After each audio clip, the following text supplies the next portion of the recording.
Hi குட்டீஸ், இன்னைக்கு ஒரு கதை. இந்த கதையில் ஒரு காகம் 2 ஆடு, இதுதான் கதை. சரியா? இதில் எப்படின்னா, இந்த காகம் ஒரு பக்கம் வேடிக்கை பார்த்து ஒரு மரத்தில் உட்காந்துருக்கு. அப்போ ஒரு நதி இப்படி போகுது, ஒரு ஆறு. அந்த ஆறு மேலே ஒரு சின்ன பாலம், ஒரு ஆள் மட்டும்தான் நடக்க முடியும். அந்த ஒரு ஆள் நடக்கக்கூடிய பாலத்து மேலே ஒரு வயசான ஆடும் ஒரு சின்ன ஆட்டுக்குட்டியும் மேலே இப்படி ஒன்று கிராஸில் வருது. இப்படி வரும்போது இந்த ஆடு என்ன பண்ணிச்சு, பெரிய வயசான ஆடு, நான் தான் முன்னாடி போவேன், நீ சின்னவன் தானே, நீ பின்னாடி போ, நான் அந்த பக்கம் போனதுக்கப்புறம் நீ வா அப்படின்னு சொல்லும். அப்போ இந்த சின்ன இளைஞனான ஆடு என்ன சொல்லும், முடியாது, நீ வயசானவன் தானே, உனக்கு என்ன வேலை அவசரமா, நான் முன்னாடி போனோம், நீ போ வெளியில், தாத்தா ஆடு வெளியில் போ, அப்புறம் நான் போனதுக்கப்புறம் நீ வா அப்படின்னு சொல்லி 2 சண்டை போட்டுக்கும். சண்டை போட்டதை எல்லாம் இந்த காகம் வேடிக்கை பார்த்துட்டே இருக்கு. வேடிக்கை பார்த்துட்டு ஒரு ஸ்டேஜ் வரும்போது இது 2 என்ன செய்யும், சரி நம்ம 2 பேரும் சண்டை போட்டுக்கலாம், யார் ஜெயிச்சாலும் அவன் முன்னாடி போகலாம், இன்னொருத்தன் கீழே விழுந்துருவான்ல தண்ணிக்குள்ளே, அதனால யார் ஜெயிக்கிறா பார்க்கலாம் அப்படின்னு சொல்லி 2ம் இப்படியே மூஞ்சி இப்படி முட்டை வரும், இப்படி இப்படி இப்படி முட்டிகிட்டே இருக்கும்.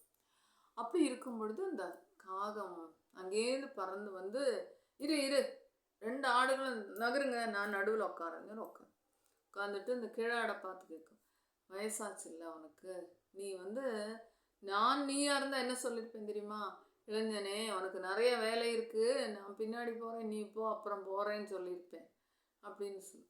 அப்புறம் அந்த இளைஞனான ஆடை பார்த்து, ஏன்பா நீ என்ன செஞ்சுருக்கணும், அவனை பார்த்து, வயசாச்சு தாத்தா, அவங்களாலே முடியல, உடம்பே சரியில்லை, நான் தான் நிறைய வேலை செய்வேன், நீங்கள் முதல்ல போங்க, அதுக்கப்புறம் நான் ஆறை தாண்டிக்கிறேன்னு நான் சொல்லியிருப்பேன் அப்படின்னு சொல்லும். அப்போ அந்த கிழாடு காக நடுவில் உட்காந்துருக்கா, கிழாடு அங்கேருந்து, தம்பி உனக்கு நிறைய வேலை இருக்கும் இல்லையா, நீ முன்னாடி போப்பா, நான் பின்னாடி போகிறேன்னு சொல்லி இப்படி இப்படி இப்படி இப்படி இப்படி பேக் அடிச்சாங்க. அப்போ இந்த இளைஞனான ஆடு என்ன பண்ணும், ஐயோ தாத்தா ஆடே, நீ ரொம்ப கஷ்டம், உனக்கு வயசாயிடுச்சு, நீ மொள்ள போ, நீ போனதுக்கப்புறம் நான் போய் வேலைக்கு பார்த்துக்கிறேன், ஒன்றும் பிரச்சனை இல்லை, நீ போ. இப்போ 2 பேரும் சமரசம் ஆயிடுச்சு. அதுக்கப்புறம் ஃபஸ்ட்டு இந்த இளைஞனான ஆடு பேக் அடித்து பின்னாடி போச்சு, இந்த கிழவனான ஆடு என்ன பண்ணிச்சு, பாலத்தை கடந்து அப்புறம் போச்சு. அதுக்கப்புறம் இந்த இளைஞனான ஆடு இந்த பக்கம் 2 பேரும் 2 கரையில் போய் சேர்ந்ததுக்கப்புறம் காகத்தை கூப்பிட்டு, காக்கா உனக்கு நன்றிப்பா, உன்னால் 2 பேரும் சமரசமாயிட்டோம், உன்னோட ஞானம் எல்லாருக்கும் வேறணும், அது எல்லாரும் எல்லா இடத்துல ஒற்றுமையாக இருக்கணுங்கிறத நீ எங்களுக்கு சொல்லி கொடுத்தாய், ரொம்ப நன்றி காகமே அப்படின்னு சொல்லி 2 பேபேன்னு கத்தி அதனோட பாஷையில் பேசும்.